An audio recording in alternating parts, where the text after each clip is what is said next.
Halo semuanya, ya hari ini kita akan membahas Computer and Mobile Device Evaluating Option for Home and Work Strategic Management Perspective. Oke, nah di modul ini kita akan membahas terkait mobile computer and desktop. Nah, di mobile computer dan desktop ini yang pertama akan kita bahas terkait mobile computer ya, komputer seluler, komputer pribadi portable seperti laptop, tablet yang dirancang agar pengguna dapat dengan mudah membawanya dari satu tempat ke tempat lain. Sedangkan desktop itu dirancang untuk berada tetap di satu lokasi yang tidak bergerak. Nah, PC, personal computer atau komputer pribadi, itulah komputer seluler atau desktop yang hanya diletakkan di area tertentu saja, bukan untuk dibawa kemana-mana. Di mana dia tentu juga bisa melakukan aktivitas input, proses, output. Yang nama komputer itu dia selalu melakukan proses input. Contoh kita menginputkan data, dia proses simpan. Keluarannya misalnya laporannya, informasinya. Dan tentunya jangan lupa dia selain input, proses, output, kita punya cerita terkait di komputer itu ada yang namanya penyimpanan. PC seringkali dibedakan berdasarkan jenis sistem operasi yang digunakan. Biasanya ada yang namanya sistem operasi Windows, ada yang Mac OS. Nah, biasanya Windows dan Mac OS itu yang memimpin pasar. Apple itu menjual Mac OS. Kemudian sistem operasi lainnya untuk PC itu ada Linux juga, ada Chrome ya selain Windows. Nah, kemudian apa sih yang sebenarnya ada di dalam PC? Tentu yang di dalam PC yang pertama, kalau kita lihat di sini ada yang namanya motherboard. Nah, motherboard ini adalah papan sirkuit utama yang eh, ada di dalam komputer pribadi kita yang di dalam papan sirkuit itu banyak juga komponen-komponen yang terpasang di papan sirkuit ini. Yang kedua ada yang namanya prosesor. Prosesor yang kita sebut sebagai CPU juga, Central Processing Unit. Nah, prosesor ini adalah komponen elektronik yang menafsirkan untuk menjalankan instruksi dasar untuk mengoperasikan komputer. Kemudian selanjutnya yang ketiga, yang terakhirnya ada memori. Memori ini berada pada komponen elektronik yang menyimpan instruksi untuk mengeksekusi instruksi yang dia untuk eksekusi dan data yang dibutuhkan oleh eksekusi tersebut. Nah, kemudian kalau kita lihat di sini ada yang namanya laptop. Laptop itu memang sengaja dirancang untuk mudah dibawa kemana-mana. Beratnya sekitar 7 pon. Nah, laptop itu juga makin lama ketebalannya itu makin diminimalkan. Banyak laptop yang sekarang udah ultra tipis, yang memiliki port-port yang sudah sedikit dibanding dengan laptop-laptop tradisional yang masih tebal. Dan seringkali eh, memerlukan penggunaan dongle khusus untuk menyambungkan kabel yang tersambung ke jaringan atau ke layar eksternal atau jaringan lainnya. Nah, kemudian ada tablet. Nah, dua faktor bentuk dan ukuran tablet yang populer adalah yang flat dan convertible. Tablet flat itu adalah jenis tablet yang tidak memiliki keyboard fisik, yang nggak ada keyboard fisiknya, hanya layar tabletnya aja. Kalau tablet convertible itu adalah tablet yang memiliki layar di penutupnya dan keyboard di alasnya. Sehingga dengan penutup dan alas itu terhubung misalnya melalui engsel tipe putang. Nah, kemudian selanjutnya ada yang namanya handheld computer. Yang handheld computer itu komputer yang cukup kecil yang dapat ditampung oleh satu tangan. Nah, biasa dia memiliki masukan ya seperti keyboard mini atau khusus atau di layar sentuhnya atau stilusnya. Dia berkomunikasi secara nirkabel. Nah, perangkat ini biasa digunakan di misalnya industri untuk melayani kebutuhan karyawan yang berpindah-pindah, seperti petugas yang mengirimkan paket atau karyawan gudang menggunakan handheld komputer ini. Kemudian ada yang namanya stick computer. Stick computer ini adalah komputer kecil yang biasanya berukuran sama atau sedikit lebih besar dari USB flash drive. Nah, biasa ini dicolokkan ke port HDMI. Penyimpanannya terbatas dan tentu harganya juga cukup murah. Nah, kemudian selanjutnya itu ada tentang server. Server itu adalah komputer yang memang didedikasi untuk menyediakan satu atau lebih layanan, misalnya menyimpan konten atau mengendalikan akses ke perangkat keras, perangkat lunak, atau sumber daya lainnya di jaringan ke komputer atau perangkat lain di jaringan server yang mengakses data, informasi, dan program di server lain. Biasanya di server itu ada prosesor, memori, penyimpanan, koneksi internet.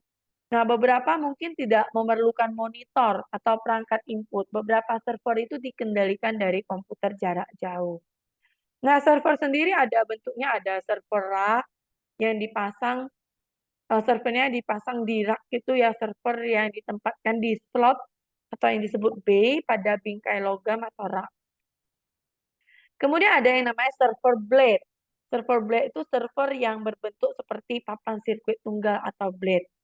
Kemudian ada tower server yang merupakan server yang dibangun dalam sebuah kabinet tegak tower gitu ya, yang berdiri sendiri. Nah, kemudian selanjutnya di beberapa organisasi itu menggunakan yang namanya virtualisasi untuk meningkatkan pemanfaatan teknologi. Virtualisasi ini apa? Virtualisasi ini adalah praktik berbagi atau menyatukan sumber daya komputasi seperti server dan perangkat penyimpanan. Virtualisasi server ini menggunakan perangkat lunak untuk memungkinkan server fisik meniru perangkat keras dan kemampuan komputasi lebih dari satu ya. Komputasi dari satu atau lebih server yang biasa kita namakan sebagai server virtual. Nah, kelebihan dari server virtual itu dapat dibuat dan dikonfigurasi dengan cepat. Kemudian tidak perlu server fisik baru, lebih mudah dikelola. Kemudian komputasi awan itu menggunakan yang namanya virtualisasi server. Kemudian selanjutnya kita cerita tentang terminal. Nah, terminal ini, contoh terminal itu ada 3. Misalnya nih ada yang namanya point of sale yang di modul kita ini.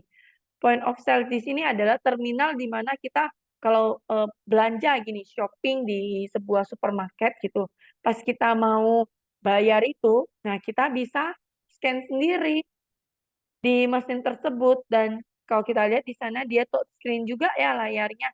Kita udah scan harganya berapa, kemudian kita bisa lakukan pembayaran di sana. Yang kedua yang sering kita jumpa itu ATM. Untuk kita store uang, tarik uang, cek saldo, yang bisa kita lakukan sendiri juga secara mandiri. Dan ada juga yang namanya self-service kios. Nah, self-service kios ini ada contohnya, misalnya financial kios, misalnya yang paling sering kita jumpa ini, foto kios, di mana kita bisa melakukan foto pada kios tersebut. Foto, baiknya foto selfie gitu ya, di kios-kios foto. Kemudian tiket kios, misal kita ke bioskop, kita order online, kemudian pas tiket bioskopnya kita bisa cetak sendiri. Kemudian vending kios yang menjual misalnya ada minuman-minuman nih di eh, kios tersebut, kita mau minum apa, kita pilih, kemudian kita bayar ya, kita bayar dulu baru kita pilih minumannya, kemudian minumannya keluar gitu dari eh, terminal tersebut. Jadi tidak ada yang jaga jualan itu gitu, tapi kita beli dengan si terminal tersebut.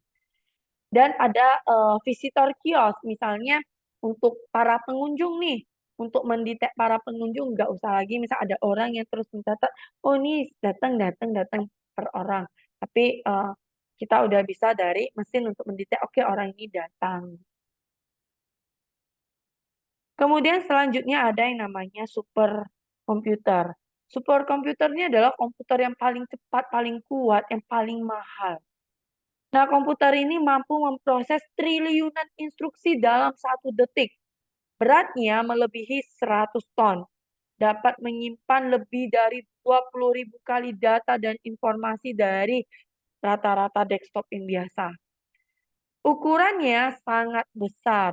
Biasanya digunakan misalnya untuk simulasi dan aplikasi skala yang besar, misalnya di bidang kedokteran, dirgantara, desain otomotif, perbankan online, perkiraan cuaca, dan sebagainya. Kemudian selanjutnya ada terkait cloud computing. Cloud computing ini adalah lingkungan yang menyediakan sumber daya dan layanan yang dapat diakses melalui internet. Sumber daya tersebut meliputi pesan email, jadwal, musik, foto, video, permainan, situs web, program, aplikasi web, server, penyimpanan, dan lain-lain. Layanan cloud computing ini meliputi mengakses perangkat lunak, menyimpan file secara online, dan mengkonfigurasi lingkungan server untuk kinerja yang optimal. Biasanya sering kita juga data-data kita juga ada yang tersimpan di cloud computing, misalnya di Dropbox. Nah, kemudian mobile device, perangkat seluler, smartphone. Saat ini juga kita udah sering ya pakai smartphone. Smartphone tuh udah tidak jauh dari kita gitu. Smartphone bisa ngirim nerima pesan, bisa internetan, bisa ini ya tarik wifi, data seluler, bisa kita komunikasi tanpa kabel, nirkabel dengan perangkat yang lainnya. Antara satu handphone dengan handphone lainnya tak usah kabel juga bisa komunikasi. Kemudian bisa memutarkan video, musik, bisa jadi ada kamera digital, bisa bicara langsung ke mikrofon, bisa headset Bluetooth, bisa panggilan video, bisa nerima sinyal GPS, bisa mensinkronisasi data dan informasi, bisa mengontrol suara, dan lain sebagainya. Kemudian ada digital kamera. Digital kamera ini menangkap foto, sinyal-sinyal foto, sinyal-sinyal digital pada melalui cahaya pada gambar yang diambilnya. Kemudian ada portable dan digital media. Di sini adalah perangkat yang khusus untuk memainkan uh, media digital, misal lagu, video. Kemudian kita ada e-book reader. Ini adalah perangkat seluler yang digunakan untuk membaca e-book dan publikasi digital lainnya. Dia menggunakan keyboard di layar untuk menavigasi, mencari, membuat pilihan, membuat catatan, menyorot. Kemudian baterainya biasanya juga cukup panjang, ya sekitar 75 jam. Kemudian ada wearable device, ini adalah perangkat yang kita pakai di tubuh gitu. Perangkat yang contoh kita pakai di tubuh ada jam tangan, smartwatch, salah satunya. Nah, smartwatch itu ketika kita pakai, dia itu bisa memantau aktivitas kita. Jadi wearable device itu dia bisa melacak aktivitas, memantau aktivitas kita terkait misalnya kalau kita pakai smartwatch, dia juga bisa memantau seperti jalan kita, jarak jalan kita, detak jantung kita, denyut nadi kita, kalori yang kita konsumsi, pola tidur kita. Jadi smartwatch juga bisa mencatat waktu, bisa berkomunikasi secara nirkabel ya dengan ponsel ponsel kita, smartphone kita. Untuk membuat dan menjawab panggilan juga bisa, membaca dan mengirim pesan, akses web, memutar musik. Nah, kemudian selain itu nih, yang digambar di bawah ini, di paling bawah di bagian wearable device itu ada kacamata pintar, kacamata augmented reality. Nah, kacamata augmented reality ini adalah perangkat jenis kacamata yang dipakai di kepala yang memungkinkan penggunanya untuk melihat informasi, mengambil foto, video yang diproyeksikan ke layar di bidang penglihatan si user tersebut. Kemudian selanjutnya ada game device. Nah, ini adalah konsol permainan perangkat komputasi seluler yang dirancang untuk permainan video pemain tunggal ataupun multiplayer. Pemainnya lebih dari satu. Nah, ini perangkat gamenya ada yang genggam, ada yang speaker, ada yang eh, pedal, joystick, dan sebagainya. Nah, kemudian ada embed komputer. Embed komputer adalah komputer yang di-embed ke dalam perangkat lain. Contohnya adalah mobil. Mobil itu di dalam sebuah mobil, apalagi mobil-mobil sekarang yang udah canggih, yang udah bagus ya keluaran mobil sekarang, itu udah di-embed komputernya. Contoh embed komputernya apa? Misalnya kunci mobilnya sudah tersistem. Kalau kita jiplak hanya kuncinya saja gitu ya, nggak bisa buka mesinnya. Kemudian komputernya sudah terkonek dengan GPS eh, dan sebagainya, ada sistem airbag dan sebagainya, itu semua eh, di mobil itu udah di-embed si komputer ini. Jadi mobilnya juga pintar. Bahkan ada mobil yang oke bisa parkir sendiri gitu ya. Itu adalah contoh dari embed komputer. Kemudian selanjutnya ada terkait port and eh, port and connection. Nah, port itu adalah titik di mana perangkat periferal kita, keyboard, printer, monitor, menempel atau bisa berkomunikasi dengan komputer atau perangkat seluler, sehingga perangkat periferal tersebut dapat mengirim data atau menerima informasi dari komputer atau perangkat seluler. Nah, contohnya di sini laptop kita atau handphone kita biasa ada port-portnya. Misalnya nih handphone kita sederhananya, itu kan ada port untuk kita bisa colok ini ya, charging ya. Pas charging itu kita connect ke portnya. Nah, kemudian konektor. Konektor itu menghubungkan kabel ke port konektor. Jadi si kabel, misalnya kita mau charge handphone, si kabelnya itu kepala chargingnya itu konektor gitu ya. Konektor kabelnya, jadi kabel port konektor itu berada di salah satu ujung kabel yang akan kita pasang ke pot kita, ke pot handphone, ke pot eh, laptop misalnya, ke pot komputer. Nah, dan konektor yang di ujung itu terpasang ke perangkat peripheral kita. Kemudian selanjutnya wireless device connection. Di wireless device connection ini ada contohnya adalah Bluetooth. Bluetooth ini adalah teknologi yang menggunakan sinyal radio jarak pendek untuk mengirim data antar dua komputer atau perangkat yang berkemampuan Bluetooth. Kalau Wi-Fi itu adalah wireless fidelity. Wi-Fi ini menggunakan sinyal radio yang sesuai dengan standar 802.11 yang dikembangkan oleh IEEE Institute of Electric and Electronic Engineers, IEEE. Kemudian ada NFC, Near Field Communication. Dia menggunakan sinyal radio jarak dekat untuk mengirim data antar dua perangkat yang punya kemampuan NFC. Nah, kemudian selanjutnya kita cerita terkait protecting hardware. Protecting hardware ini, nah di beberapa sekolah dan bisnis itu menggunakan kabel untuk mengunci komputer dan membantu untuk mencegah pencurian peralatan.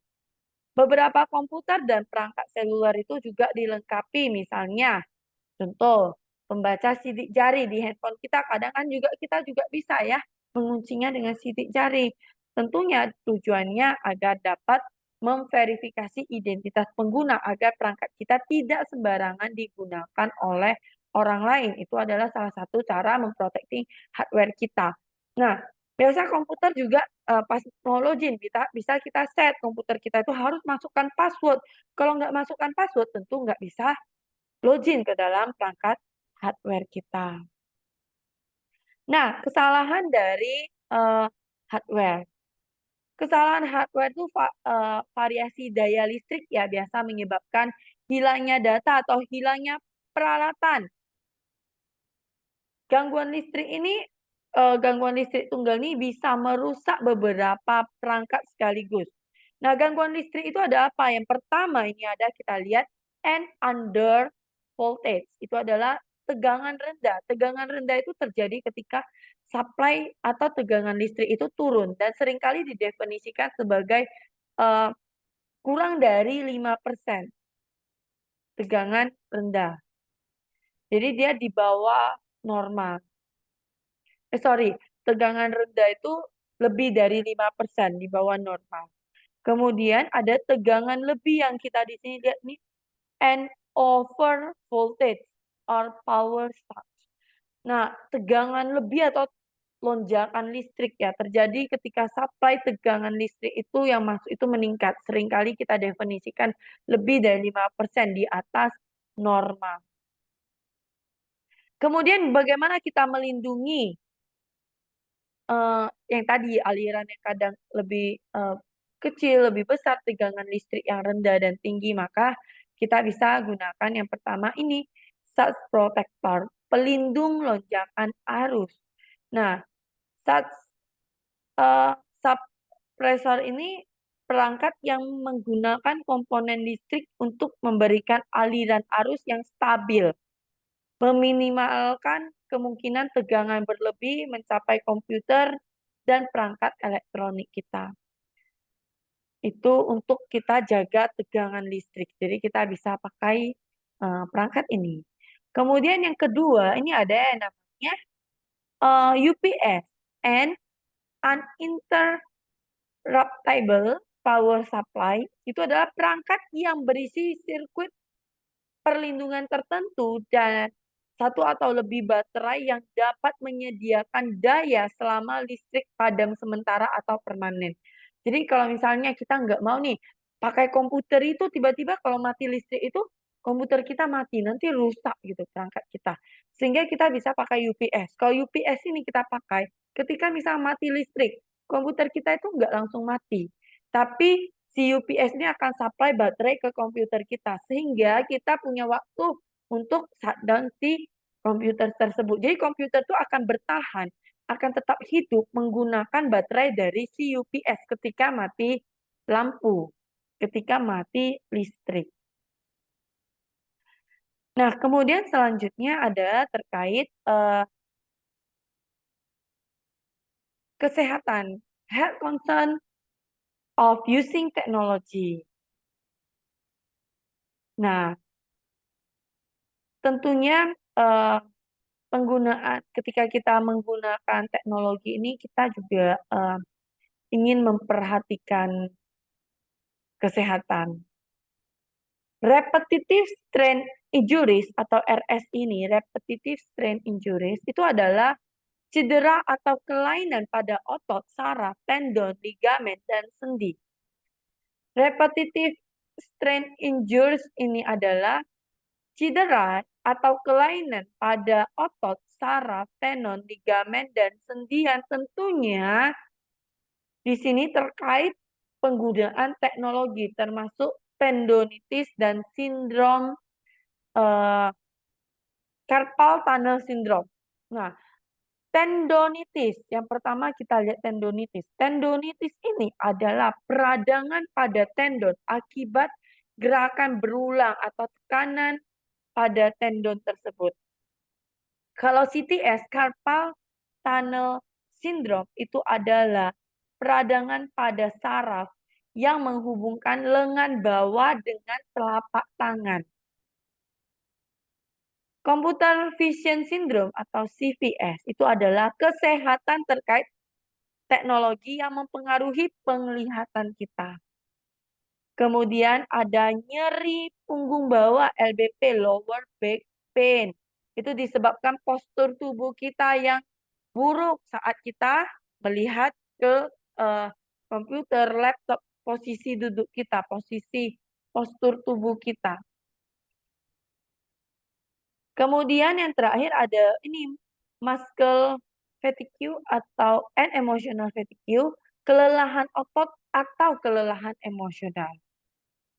Oleh karena itu, nah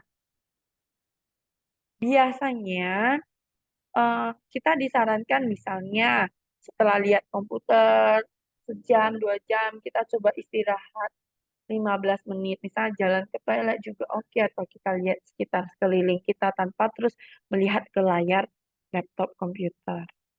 Nah, beberapa pengguna teknologi itu menjadi terobsesi ya dengan komputer ya, karena seringnya pakai komputer, perangkat seluler, dan internet.